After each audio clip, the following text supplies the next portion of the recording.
This podcast contains an English accent that most of our Irish listeners will find offensive. Also, there may be some colourful language that you're going to find less offensive. Now, over to Ryan and Leon. Enjoy the podcast.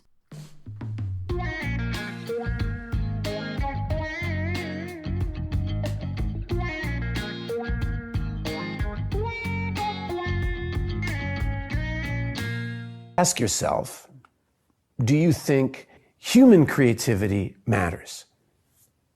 Well, most people don't spend a lot of time thinking about poetry, right? They have a life to live and they're not really that concerned with Allen Ginsberg's poems or anybody's poems until their father dies. They go to a funeral, you lose a child. Somebody breaks your heart, they don't love you anymore. And all of a sudden you're desperate for making sense out of this life. And has anybody ever felt this bad before? How did they come out of this cloud? Or the inverse, something great. You meet somebody and your heart explodes. You love them so much you can't even see straight. You know, you're dizzy. Did anybody feel like this before? What is happening to me? And that's when art's not a luxury, it's actually sustenance. We need it. Sustenance. What a word. What Sustenance. Tangible. Get your teeth into a bit of poetry. Yeah. You know what I mean? Get your steak knife out, bit of béarnaise sauce, slather all over a bit of James Joyce, sink your teeth into it. Yeah. Ethan Hawke. Some man. Yeah, some man. He's in one of the saddest movies I've ever seen. Training Day. No, Maud. You ever heard of Maud? Never heard of it. At the Dublin Film Festival in 2017, I went and saw Maud, a film set in like the back arse end of nowhere in America, and he plays a horrible, moody old man who has a partner who is an artist, but she's also disabled. And the story is a love story between them two where he's just typical bloke, bad communicator and a bully. And it's so sad because it's so desperate because all she wants to do is like paint for a living. And like paint her life throughout her whole life, and he just doesn't support her. It's awful, very tragic film. He's a very complicated man, Ethan Hawke, isn't he? He's in so many different kinds of things, Ethan Hawke. You know, you're one that's in Stranger Things. She's Uma Thurman and Ethan Hawke's daughter. She's the one. If you watch Stranger Things, I haven't watched it now. Oh, but then there's no point having this conversation. Well, most people would have seen it. So basically, you're one who works in the mall with one of the main lads. I'm terrible with characters here now, I have to say.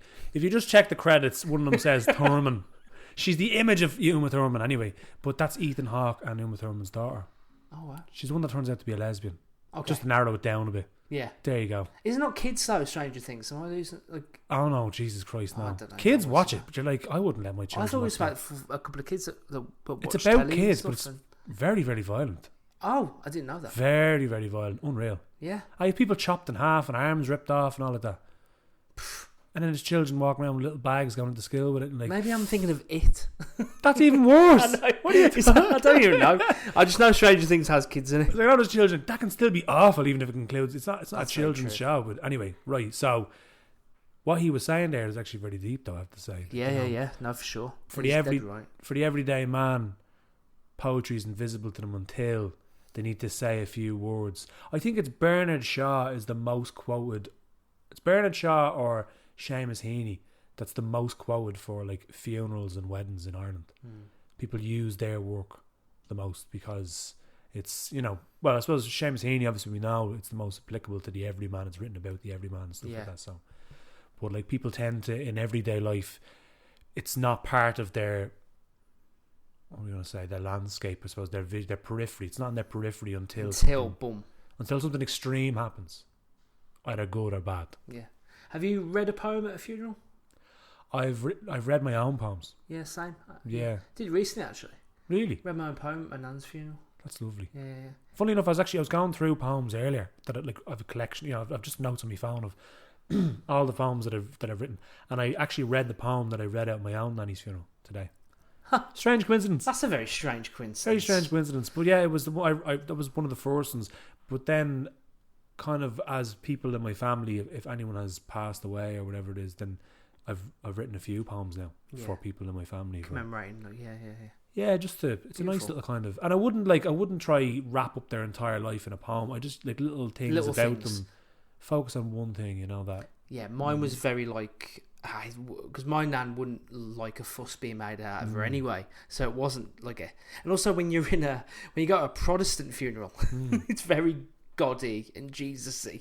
Like, really? Yeah, for sure. Like there was even a moment where in the funeral, my nan was known for making trifles. Right, so there was a part of the procession, I don't know what you'd even call it, the event, I don't know, where the priest, because I've been known for so long, I don't know what you call these people. The bloke at the front. Is it the vicar? The vicar, maybe. I didn't even know. Plus the priest, yeah. But he was talking and he was like, oh, and Rose, which was her name, she was known for making trifles. She was the trifle queen.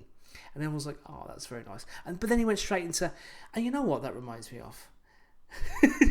How Jesus had created his own thing. Do you know what I find? Sake. I think like with funerals, because I've been to a few in my life, and the priest is the part now that ruins it, because you've got obviously like years ago, right, in the 70s and 80s or 60s, whatever it is, the priest would have played a big part in people's lives, with people going to mass, and would have been around to the, when people are like, oh, but like a Catholic thing is the priest's coming around either to do a mass or to like, and people would be doing like cleaning their gaffs and making sure everything looks nice and taking out like the Sunday silverware, and all the kids were wearing their best. Yeah. And the priest would have played a part in their lives that he would actually know them. So like my granny, well, both grannies would have known the priest. Actually, fun story about one of the priests, I'll tell you in a second.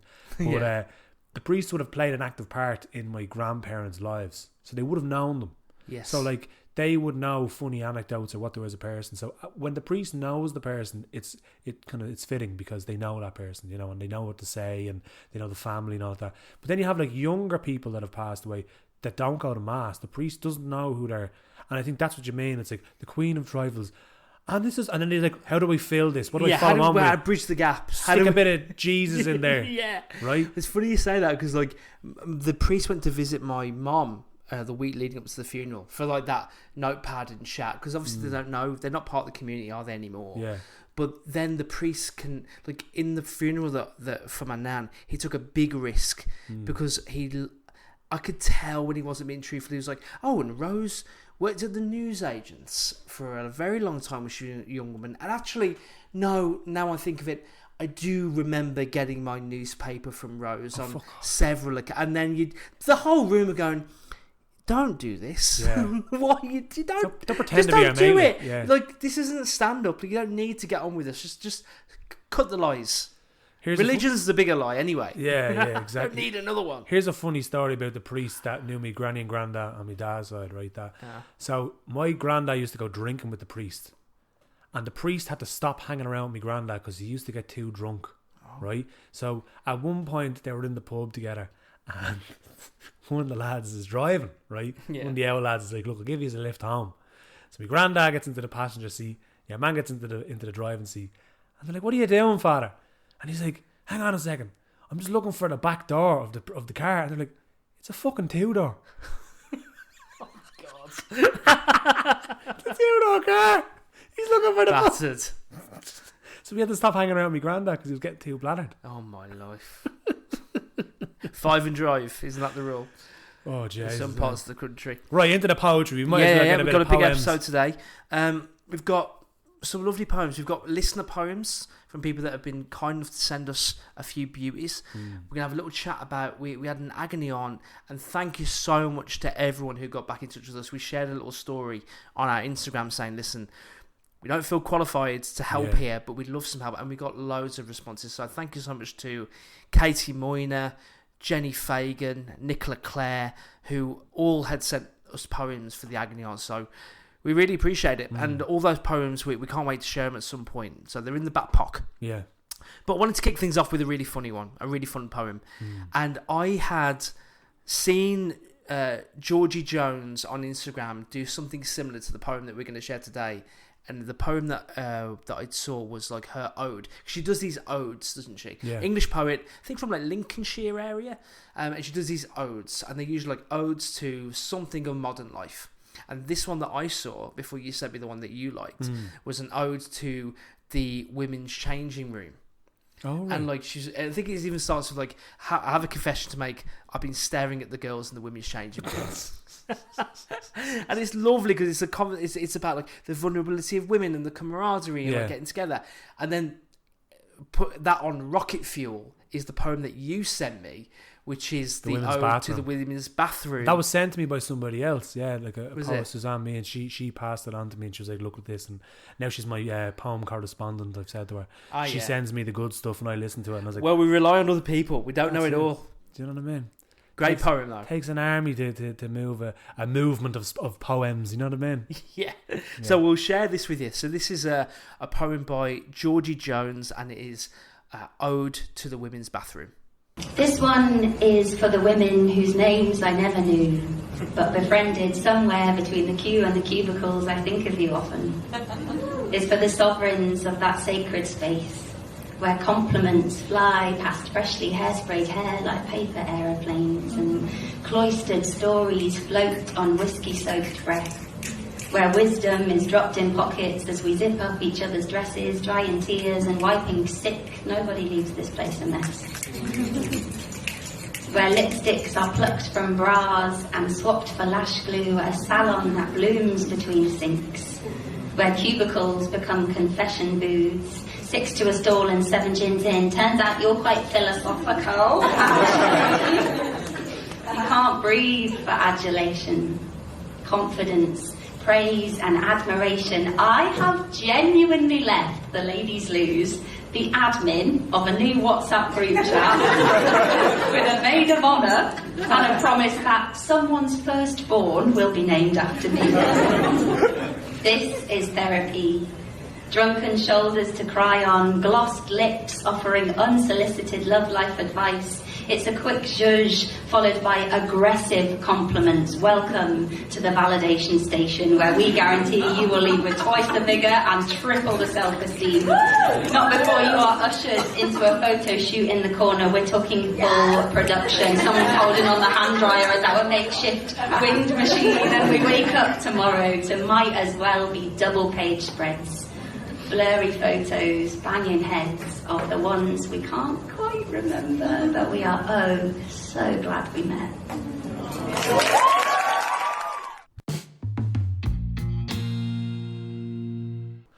That was Georgie Jones with Ode to the Women's Bathroom. Smiling. That's smiling. Fucking female power. Do you know what I mean? Girl power. Yuppie.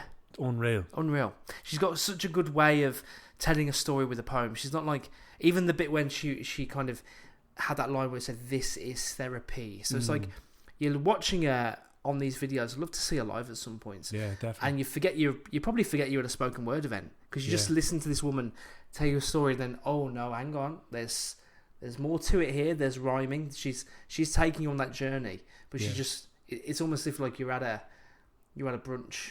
With someone who's just talking to you. A boozy brunch. Yeah. Imagine they flipped it and made Ode to the men's bathroom. It'd be a very different tale, wouldn't it? I think that the men's bathrooms are very different. Like some women's bathrooms have couches in them and potpourri. Do they? Yeah. That's why they're in there for so long, having the fucking chats on the couch. It sounds like they have a great time. They couldn't have a couch in a men's bathroom. Imagine how horrible that couch would be. Imagine how sticky it would be. Nasty. And like, there'd be cigarette holes in it and all, and it'd be awful. Grim. Awful. Why is there so much hair on this couch? Oh, stop now. Just stop. Anyway, thank you, Georgie, for that lovely poem. I really enjoyed that poem. Thank you, Georgie. Last week we were talking about the Leinster Slam and the winner of the Talkatives as well, Sean Walsh. And we thought, we kind of nudged that we were going to get a poem from Sean to show on this show. I think you've done it. I think you've achieved the goal, and you've gotten Sean's attention, and he may have sent you something. Yeah, I slid into his DMs there. I did, and asked him. I said, "Look, we've been kind of." I was in awe watching that poem that he did at the Leinster Slam. The first one, well, the first and second one, they're both brilliant, but the first one was just, it was so intense. It was a different level. So I reached out to Sean and said, "Look, we'd love to feature something on the podcast, and just, you know, any work that you choose would be fabulous." So he got back with us, and he said he sent us on this page poem. And he did a recording. It's on his Instagram. It's called Grief. And it's a shorter one than the one, because I think the one that he did, the Leinster Slam, I wouldn't want to do, because I think you need to be, only Sean can do that poem because it's so intense and stuff like that. Yeah. So this is a different poem, and it was written a year ago at the Dublin riots. So it was a reaction to the Dublin riots. And Was that a year ago? it was last year. My God. Yeah, last winter.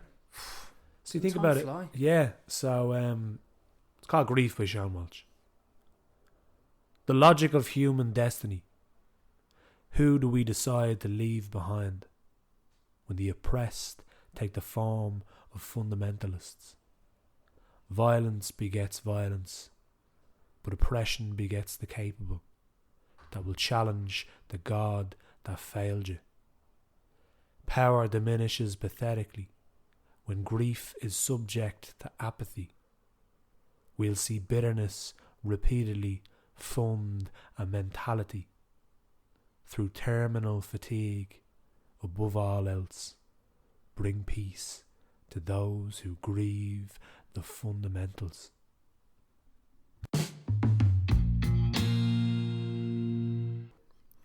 That was Sean Walsh with the poem Grief.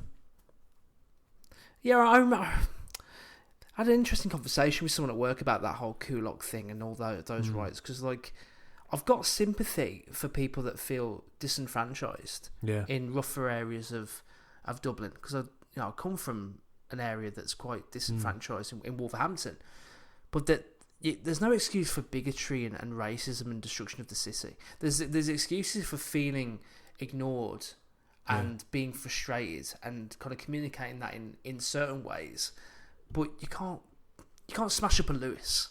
No, I think that was mindless violence. I think that was, the riots themselves were just, a lot of people were frustrated, but then a lot of people were just out to just smash things and rob runners from shoe shops. Do you know? And it's very sad. I think in terms of Zella Kulak, where they're with the paint factory and stuff like that, you have, from what I understand, which might not be the correct way, but it's just my view on it, is that you have a community that's very underserved. They haven't got a lot of services at all. And if you dropped 100 or 200 people into that area, regardless of where they're from, whether they were locals, whether they're whatever, the services that are already under strain are coming under more strain. And I think that's where majority of the people that are involved in the protests, they're worried about their area that's already under strain. And then at the core of it, you have these people who are just genuine racists, and they're like leading the charge. And they're the loudest. But a lot of people behind them are just people that are, again, disenfranchised. They're frustrated. They feel that they're not seen, and they feel that their community is already at the brink. And if you drop, regardless, and then they're afraid of the unknown as well. A lot of people, it's tribalism. It's like, even say if you look at growing up, right, and this is like at the very, very bonfires when you're a kid, right? People from your area are your core group, and people from across the road in a different housing state are the rivals, and they'd steal your firewood. These are people from the same country, from the same city, from the same town, but they might steal your firewood. And how quickly, even as a child, you're like, they fucking can't come over here. There has to be a versus. There's a boundary put down. So imagine that as an older person. And then all of a sudden, the people that aren't even from across the road, they're from a different... And then, unfortunately, what happens to people in social circles, when you're at the bottom, and you feel everyone above you doesn't really see you at all. From power struggles, what happens is, you don't punch up, you punch down. You go, who can I vent my anger and frustration at? And unfortunately, refugees and people that are involved in that, people that are escaping their country to get to here for a different life, they're the people that are even lower than the people that are at the bottom. And that's why they attack them. They don't punch up because they think they're untouchable, so they punch down. And it's just a natural response, unfortunately. So it's just educating people that are the majority that are just disenfranchised and that are frustrated. The country needs to do a better job though as well. Definitely. We need to do a better job of serving our communities, man. But it's the people that are up there, not the people that are down there. I think there needs to be a kind of bridging thing where they need to kind of meet the people in the areas and talk to them and say, look, these are people that are just trying, and just get kind of more involved with the communities. The communities will then start to kind of realise. But also as well with the centres, like, they're not going to put them in Blackrock. Nope. They're not going to put them in Foxrock. They're not going to put them in Howth. They're going to put them in. They're putting them in areas that are already under stress. So it's like, who's to blame here? The people at the very top, people at the very bottom. You know, it's just a very complicated kind of situation. So Yeah, but a really good poem to spark that kind of conversation. So definitely. And nice work, Sean. Sean Walsh as well, just to kind of plug as well, also makes music. So he's on Spotify, he's on Apple Music under a pseudonym of Baggots Hutton. So if you want to hear Sean's words put to music, Baggots Hutton on Spotify. Okay, we'll share it. Yeah. Thanks, pal.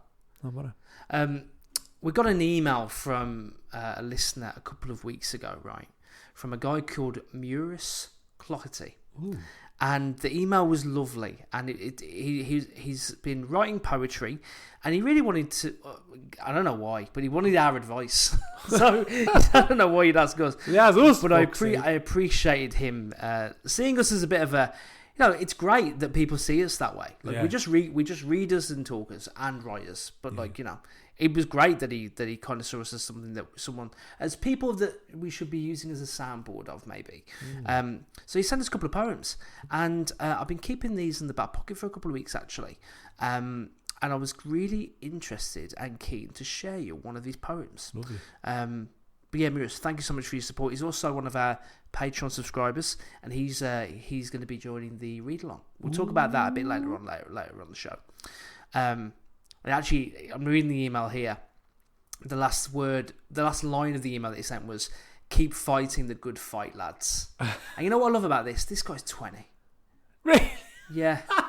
And you know what? That guy's going with places, because I wouldn't have had the confidence to email in like a podcast or a company and go like, "You keep doing what you're doing, fellas." Do you think he sees us as adults?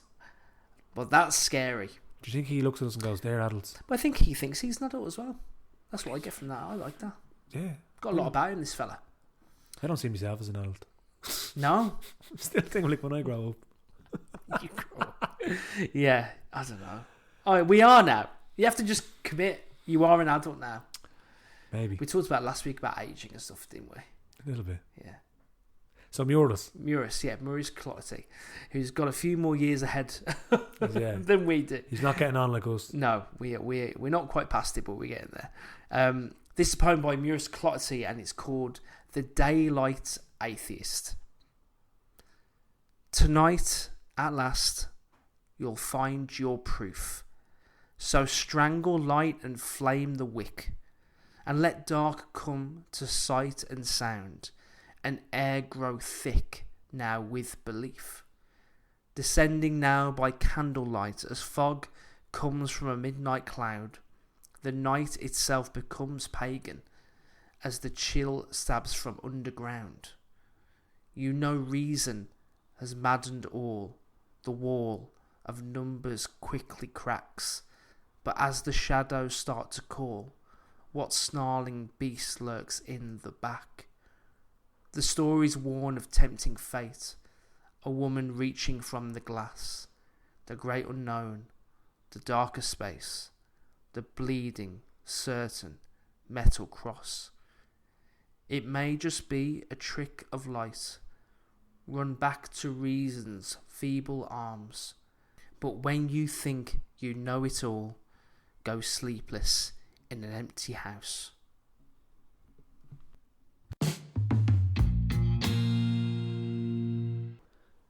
That's The Daylight Atheist by Muiris Cloherty.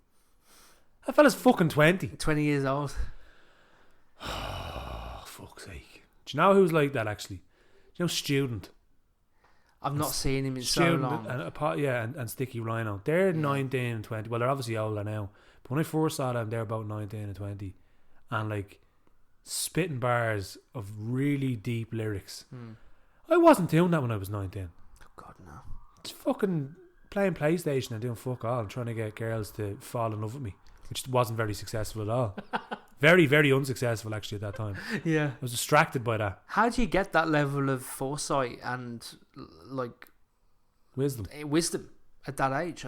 Maybe he's a little outfit. Maybe he smokes a pipe. You think I don't know. Maybe he's really, really, really old mates like us or something.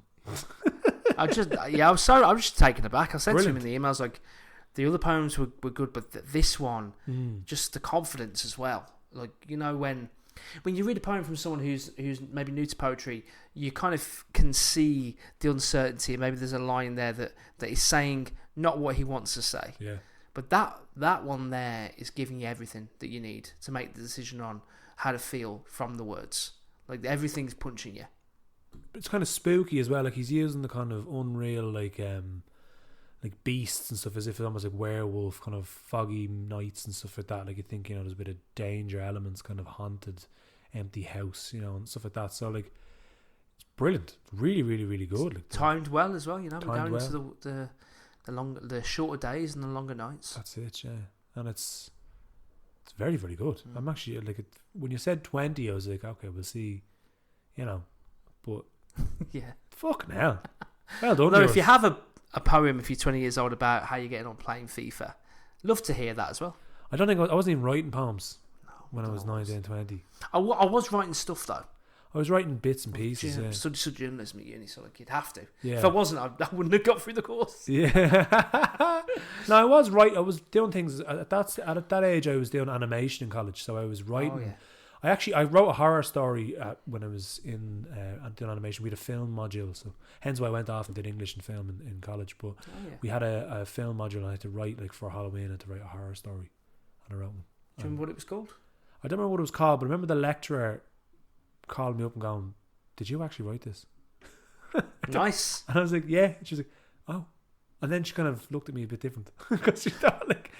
Because again, like that, remember I told you my English teacher, and they thought, he's a bit of a fucking, chancer, and then they actually read my stuff. They were like, we actually is interested. It's interesting that I had a bit of that going on with my head of journalism at uni, where he thought I was a bit of a white boy chancer and trying to trick my way through uni, which is interesting because I wasn't, but I did actually in my end of year thesis. It was like a journalism. You have to create an idea, like go out and like create some kind of personal story, like a real life story.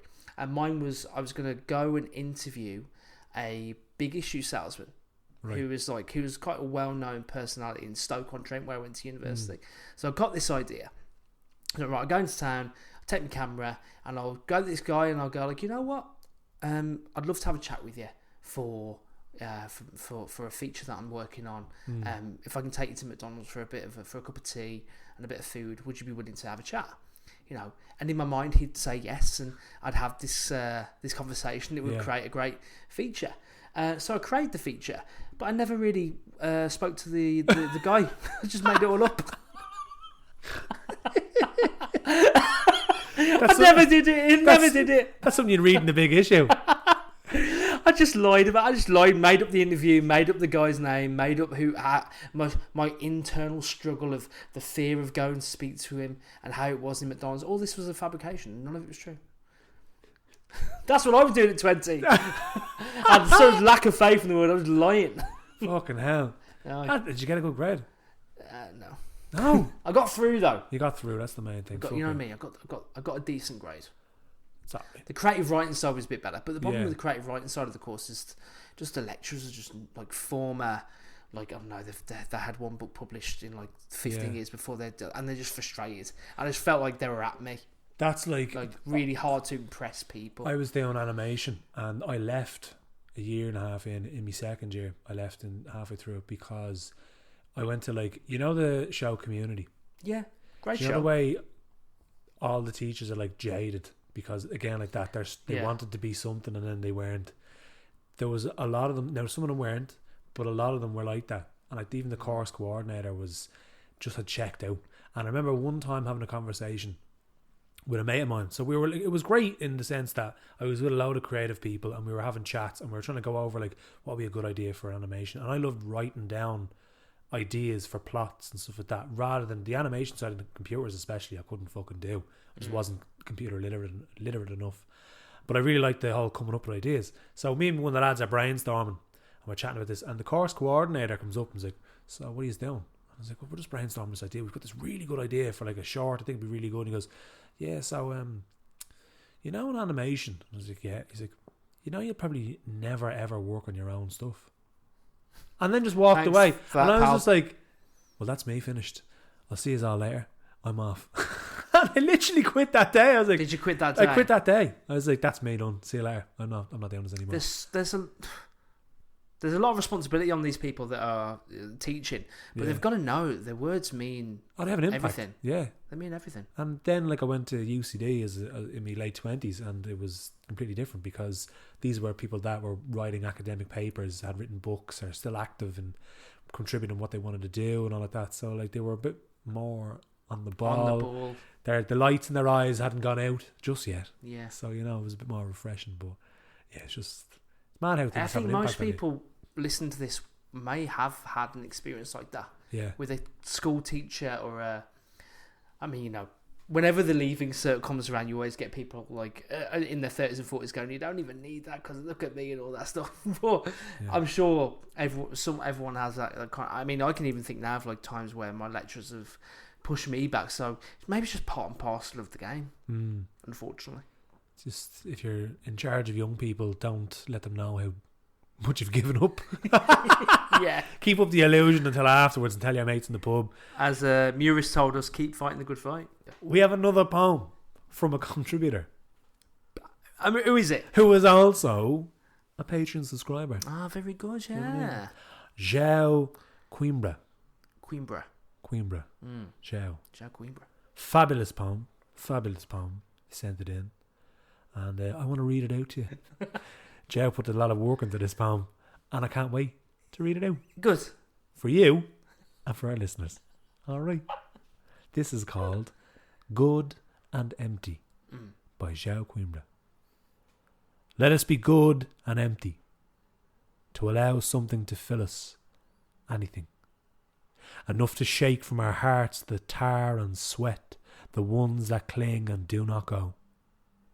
No matter how much we try and scrub, let it leave us glistening, honouring our bodies to stop when we feel good and empty. We have seen worse days and lived through them all. A sense that we could have stopped right here on this worst day, but instead remain good and empty. It swept through us, the rage, the pain, the laughter, left us different than when we were before, and brought with it a gift. A home to a songbird, oh, how we loved its song. The hinge swung open, a cage, now good and empty. Let us be empty enough to accept how the earth is shattered, but we must tell our children it is nothing like that at all, and show them how their light can make light, and teach them there is nothing in between. Only the love with everything, and cry until they are good and empty, and rage upon the floor, pounding, and to keep their palms open so something may come to rest, anything. We counted its spots. Is 6 old for a ladybird? It flutters away, and their hands are left good and empty.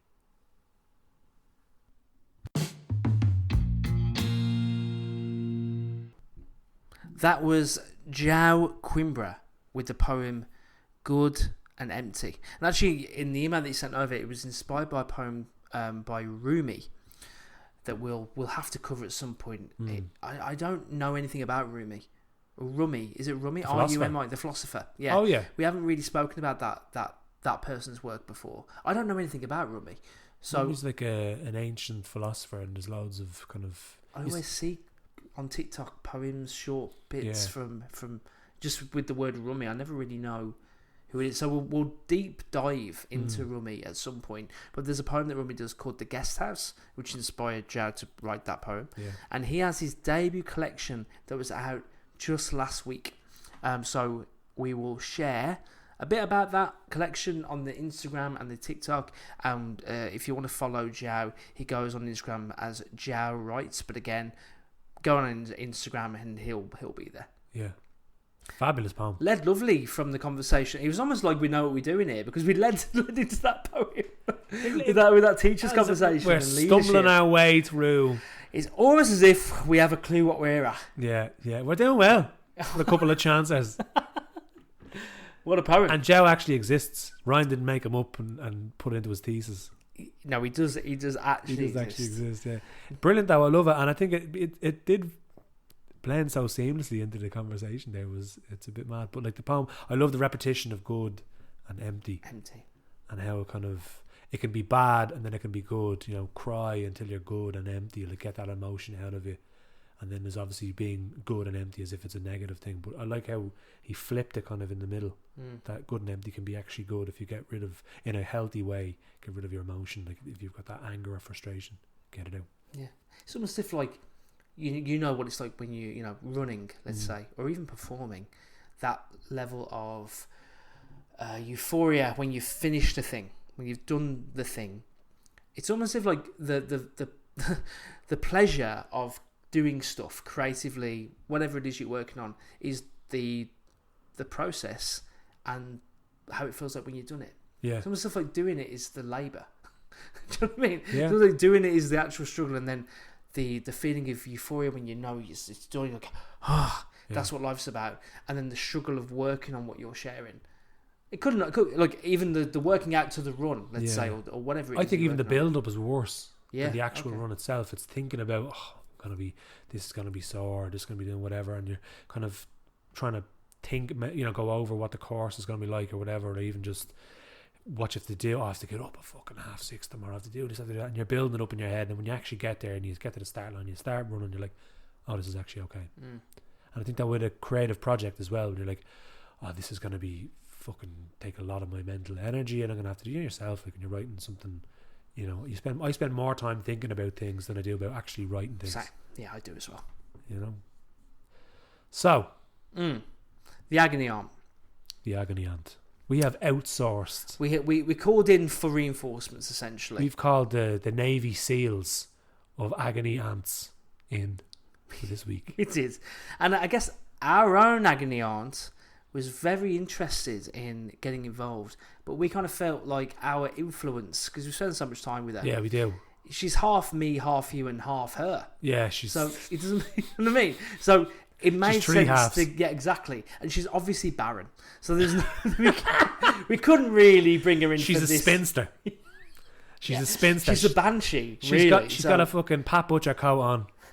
Do you know what I mean? Yeah. Oversized white 50s sunglasses she on. She couldn't have assisted with this. She smokes 100 Super King Black a day. Yeah. You know. So she thought even this is beyond her pay grade. Yeah. So we had to get in the big guns. Yeah. But in all seriousness, we did want to bring someone in who knew a bit more about this than us, because what happened was we have Anonymous to send us agony aunts in, email, but we also on social media, on Instagram and TikTok, and we just got a clean DM from someone who had just responded to the note that we posted. You know, we put a note saying the agony aunt, and it was she just said, and obviously we're going to keep this person anonymous, but I'm really struggling through, and I was like, okay, well, let's see if we can help, give us a bit more, and we can see what we can do. She's like, I'm struggling from postnatal depression, and generally feeling like the world's a very heavy place. Yeah. And I don't know what that's like. You don't know what that's like. My mother suffered from it. Really? Yeah, but she told me once she did. Now, I don't know, she didn't share much about it. Yeah. But she told me that she had suffered from it. So I kind of, this is why we brought in external resources. We are not qualified. We are not. We're just not qualified. We just don't have the equipment. We don't have the equipment for this sort of thing. Or the logistics. Yeah. And to make sure that we were smashing this one out of the park and helping this person, we brought in someone who had created just the perfect piece, really. Perfect piece. And she's more than qualified. She's the current All-Ireland Slam champion. So, do we have something to talk about first before we go into this? I think it would be nice to kind of finish on the poem. We will, good call. We'll finish on the poem first. We'll have the last thing that you listen to on this show being Anna's voice. That'd be nice. Yeah. So what we'll do, we wanted to remind you that actually our read-along is live now. So we've already shared the collection that we're going to be reading.